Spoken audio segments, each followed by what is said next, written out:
Okay, we'll skip over the bill payment for just a minute and come back to it. Some of y'all may have some things you want to bring up. On old business, y'all got in your packet of course, an annual invitation. Y'all may have received one of these at home. Jerry Evans, who serves on our Lincoln Trail Area Development Board and is real active in the community, always likes to make sure everybody gets opportunity to, or is invited to. And I told him I'd put a copy of that in the packets this Sunday. Two things really are happening. They have the program, which is at 2 o'clock, and they actually are going to open and have a grand kind of unveiling of a Black History room in the Heritage Center that they've put together. So those two events are going to happen this weekend.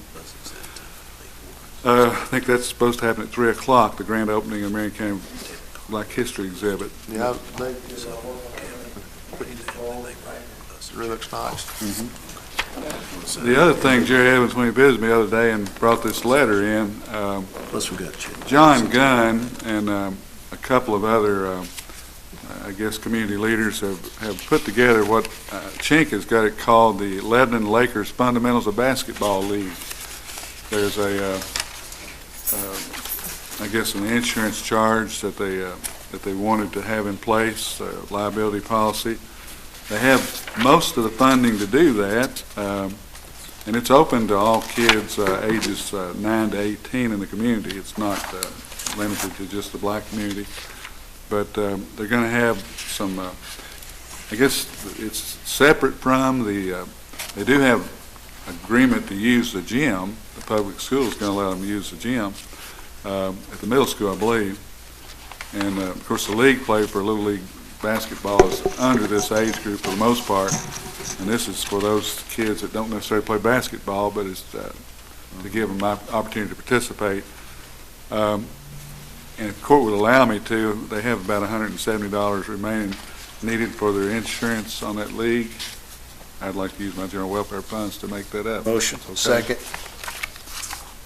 Mr. Elder? Yes. Mr. Smothers? Yes. Mr. Wicker? Yes. Mr. Caldwell? Yes. Unanimous. Okay, 9B, that we've already taken care of that. That was A and B, the grand opening of the museum and all that. C, y'all had a copy of this last time, and I brought it back up again because it's getting close to the deadline.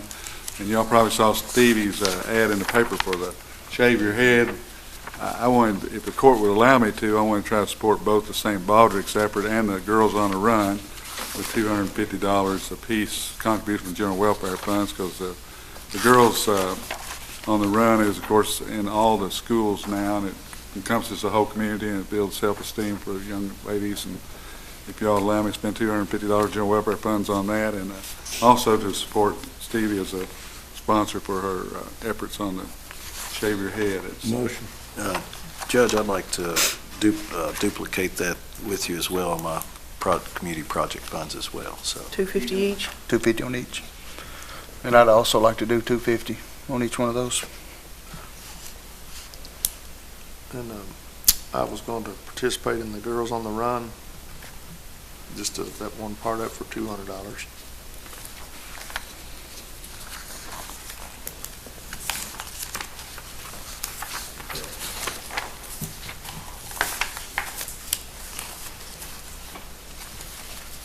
motion. Second. Mr. Elder? Yes. Mr. Smothers? Yes. Mr. Wicker? Yes. Mr. Caldwell? Yes. Unanimous. I already give Stevie a check. Okay, item 9D, we deferred last meeting because those had not been reviewed. This is regard to the wildlife management area biological inventory. We advertised, or we actually sent them out to a state qualified list provided by Kentucky Heritage Land Conservation Fund. Had 3 vendors that responded, and they were ranked and scored by Zeb Weiss, Scott Buser, the state biologist, and Derek Bland that also worked with either Scott or Zeb Weiss. And they reviewed those, and according to the letter that you all have in your packet, Zeb Weiss said there's a little well, he really recommended Ecotech as the lowest bidder, both of them equally qualified, and both of them had good proposals. And because of the price, he was recommending the $30,840 bid. Motion to approve. Second. if we have that money in. And that's including the transmitter work on that lowest bid as well, so. Right.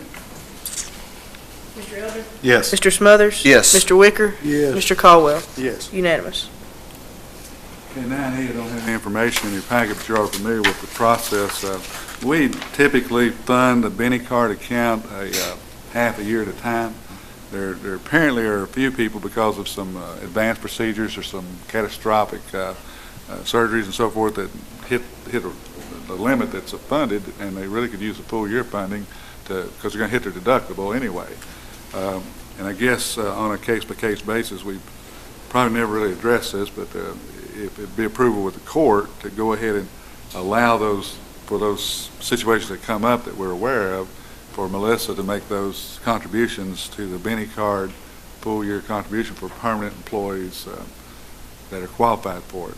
I know in the past we kind of held back because if somebody left service, used the money, but at the same time, if they have a policy that says that they have a deductible, and immediately at that point in time, they really ought to have access to that Benny card amount. I agree, Judge. Let me ask you this, I mean, in looking back at the date or the last couple of years, I mean, actually we've come out very well with that plan. Our carryover is good. That's correct. And here's the thing is that, and I totally agree with your thought process in regards to helping. The only problem I've got is that instead of waiting if they come to Melissa, because what's going to happen, we've got over 100 employees, and not everyone's going to understand or know, and they're going to take it out of their own pocket when they're actually due that per their benefits. So as opposed to just doing it on a case-by-case basis, I mean, my thought process would just do across the Go board. ahead and fund the whole year. I agree, that's a good idea. Because Be a lot there's going to be, a lot of times employees don't fully understand insurance, and they'll go ahead and pay it out of their pocket and put their families in a bad position, when actually that's a benefit that we have agreed to and to bear that cost. I agree. Be So- hard, the case by case would be very difficult for Right. Melissa paperwork. Correct. So motion to approve full funding of the Full funding of the Benny. year. Second. Benny card benefit. And that's as of this meeting, right? Fund it, put it, yeah. Mr. Elder? Yes. Mr. Smothers? Yes. Mr. Wicker? Yes. Mr. Caldwell? Yes. Unanimous. So do we have to send more money down there? We will have to go ahead and contribute. Yeah, the we'll have to amount fund our portion. due for the remainder of the year. But we have that in the budget, so it's not like it's, Judge, I meant to bring something up under old business, but it got by me. Speaking to the county attorney, I know he's looking for things to do, but just want to follow up with you. Have you followed up on in regards to the industrial board taxing status? I have put together some information on that, and I'm anticipating that at one of the 2 March meetings, I'll have a Okay. review that was the outline. I know the question was, how would they go about forming a authority that would relieve them of the tax liability that they incur, and I'll, at one of the 2 March meetings, I'll have to report that outlines that. Sounds good. Thank you so much, Joe. thank you, Mr. Brown. Okay, one thing that was on your table there that wasn't in the packet, because The other one. really it's just I think it's the something- other one, Mr. Brown. It's the other side. We got a formal agreement from DLG that has some documentation that I put in your packet, the authorization and the signature for the authorized depository information, community bank transfer information and things like that. Mike Burris and I talked yesterday, and the county attorney and I have signed some documents on a certification of legally binding agreement, actually the copy of the legally binding agreement. There's a lease agreement that was in draft form that's had a little bit of additional information with a track description and some things like that. That I guess at Monday night's communicator meeting, there's going to be a formal acceptance of all the contract agreements and formal processing of that on their part. The court just needs to kind of stay ahead of, and if you would, I'd like you to authorize me to sign 3 different documents: approval of the fiscal court agreement, the authorization to release funds, the legally binding agreement, and the lease agreement. Second. Judge, real quick, does the current lease or the current agreement we have with the the property owner, does that run out March the 1st? The first, yeah, we need to either extend that probably, because there's no way that they're going to release the funds, because the document that's printed in the paper, the combined concurrent notice or whatever said March the 5th before we'd request release of funds. So he can't get paid, you can't close the building out before March the 1st if you don't get release of Well, funds. I'd like to make a motion that we extend we ask the property owner if he would, extend the current option to the, 60 days. well, I was thinking, May, the Least end of 60. May, so, Second. just to be safe.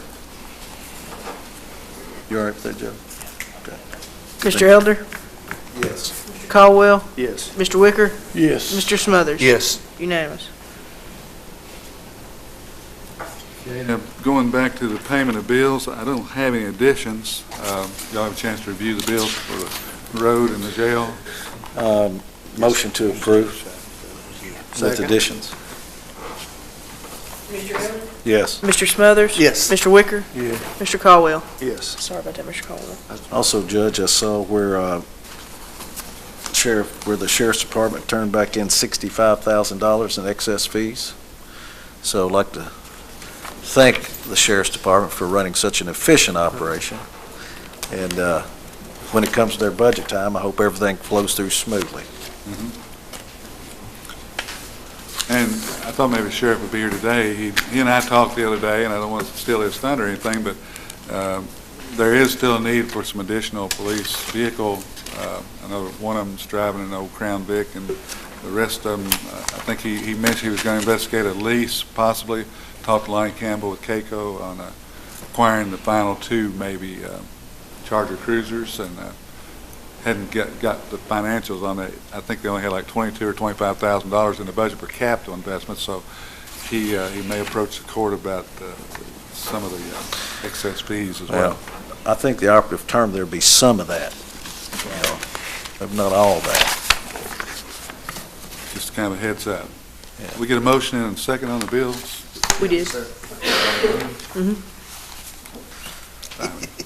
Judge, you have a guess or anything?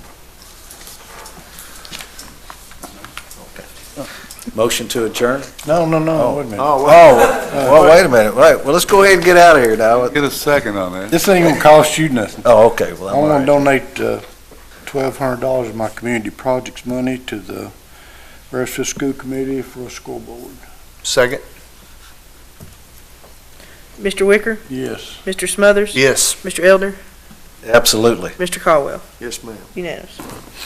Is there anything else, Masher Wicker? If you wanna give them some money, you No, I'm out. Mine's gone to fishing. We were out there Saturday night and ate at the country store, and I noticed all the kids coming out of the gym. They were having basketball out there. That's such a great asset for that community. It's It good to is. see. Judge, real quick, we do. Great job. We do need to acknowledge Deputy Daring here. Played in a charity event against the Brazoil Fire Department. Sheriff's Department won, and I understand that Deputy Daring was the third best player on the floor, right behind Deputy Belcher and Deputy Gardner. So, and Mike Bright, Big Mike Bright was in front of him. so keep up the hard work. All right. So who was selected as the MVP of that particular? Well, the problem was what I understand, they were going to select an MVP, but they wanted to interview them, and none of them could get their breath to do the interview, so they said the heck with it. So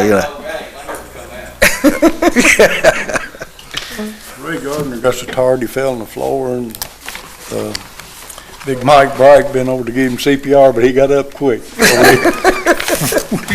right. So I guess we entertain that motion again. yes, there you go. On the dismissal.